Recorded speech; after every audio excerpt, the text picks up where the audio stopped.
there at the Pearl Harbor survivors with us today? If so, please stand up. There they are.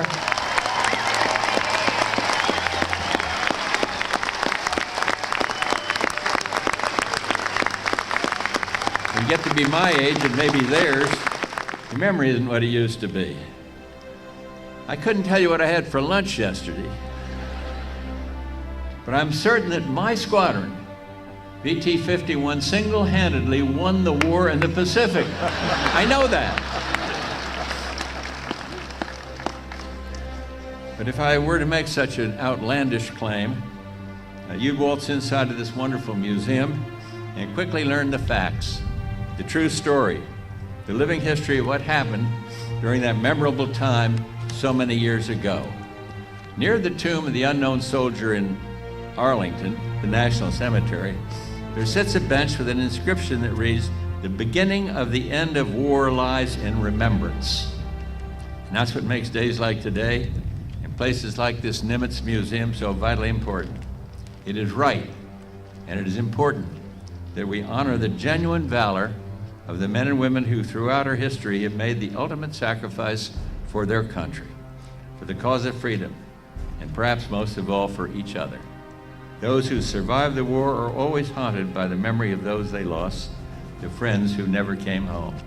So we're also right to pause and thank the living for the honor and commitment to service they have shown and continue to show to preserving and protecting this, the greatest and freest nation on the face of the earth. But at the same time, we have a solemn obligation to pass forward to future generations the abject horror of war. Ask anyone who's been there and they'll tell you, war is never to be relished and only rarely to be celebrated. Most of all, it is documented and remembered and used as a lesson, as an example of what happens when mankind falls short of his highest aspirations. It is in the act of telling the full story of war, the heroism and moral justness of a cause, as well as the great suffering, that makes this remarkable museum such a special place and a vital contribution to our country. How fitting then that it should be placed here in the heart of our great country, in the very heart of our great state. On the night of December 7th, 1941, young men lined up and slept in place outside Marine recruiting stations in order to be amongst the first to enlist on Monday morning. They believed the Marine Corps would be the first to take the fight back to the enemy in the Pacific. And history has proved them right. Hundreds of thousands of other young men across the country made similar decisions to place their lives on hold, to forego college or marriage, in many cases to give up a well-paying job in order to go to war. George Herbert Walker Bush was one of those men. He is, of course, a man of humility. He would say that the rage he felt in his chest over the Japanese attack was the same as every other red-blooded American that day, that he was just doing what most able-bodied men did, or certainly considered doing, that December. Perhaps he's right. And that's in part why they represent our greatest generation. But the war years shaped our future president like no other experiences could have. As the youngest naval aviator in the history of the service, he enjoyed the camaraderie and the flying. He shared the dangers and the hardships. He demonstrated immense personal courage, and he suffered the loss of friends and shipmates. Through it all, he maintained optimism and a larger sense of perspective on the job he was doing.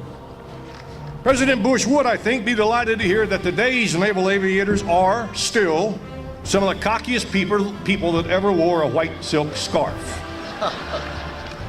I just returned from a visit to Afghanistan, Pakistan, and Iraq, where I heard a true story.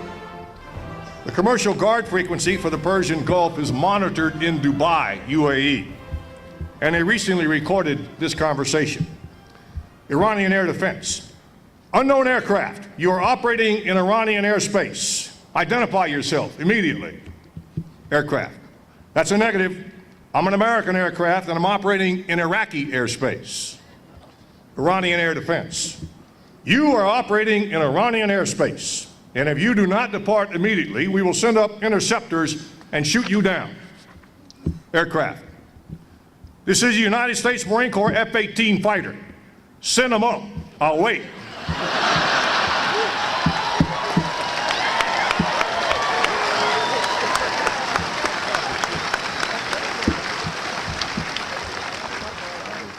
Ladies and gentlemen, Annette and I have had a brief opportunity to walk around this magnificent museum, and those of you in the Nimitz Foundation and from the great state of Texas should feel very proud of your efforts here.